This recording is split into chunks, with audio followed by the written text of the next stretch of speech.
જે અત્યારે વાત ચાલી રહી છે પોલ્યુશનની, તો અમદાવાદ મહાનગરની અંદર જે ચાલી વિસ્તાર છે, એ ચાલી વિસ્તારની અંદર ક્યાંક ને ક્યાંક ગટરના કનેક્શનો અને પાણીના કનેક્શનો નીચા હોય ને નજીક નજીક હોય, ત્યાં આગળ આ સમસ્યાઓ થાય છે.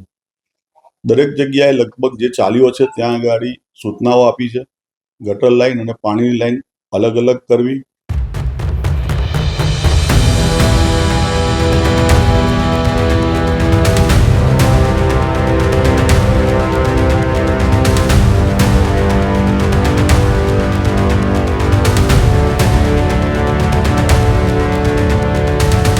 અને જરૂરિયાત મુજબ જે કંઈ નાખવાની નવી નાખવી પડે તો નવી પણ નાખવાની.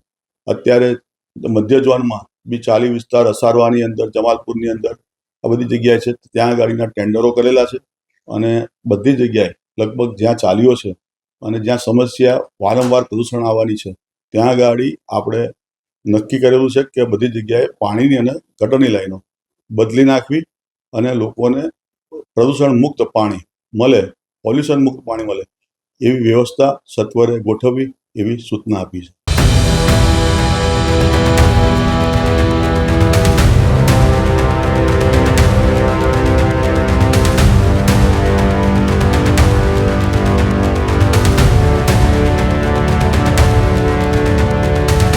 અત્યારે આપણે મહાનગરની અંદર દરેક વોર્ડની અંદર રોજના 7 થી 8 કે 10 એવા સેમ્પલો લેવાય છે. એની માત્રા હવે ડબલ કરવાની આજે સૂચના આપી છે.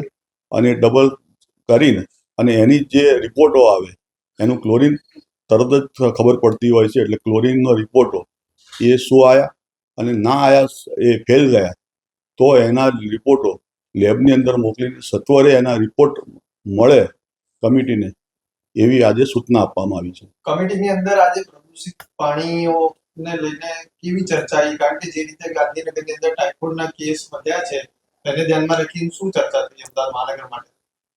મહાનગરની અંદર આજે જે કમિટીની અંદર ચર્ચા કરવામાં આવી એ જ કે જે સેમ્પલો લેવાની માત્રા છે એ ડબલ કરવી અને એના રિપોર્ટો કમિટીને સબમિટ કરવા. ક્લોરીન તાત્કાલિક તરત સ્થળ ઉપર જ ચેક કરી અને એના રિપોર્ટો મોકલવા. અને જે જગ્યાએ સિક્યોરિટી એટલે જ્યાં ગાડી જગ્યા છે ત્યાં WTS ઉપર સિક્યુરિટી મૂકવાની પણ આજે સૂચના આપવામાં આવી છે. અને સત્વરે દરેક WTS ઉપર સિક્યુરિટી ગાર્ડ તૈનાત થાય એવી વ્યવસ્થા કરવાની પણ આજે સૂચના આપવામાં આવી છે.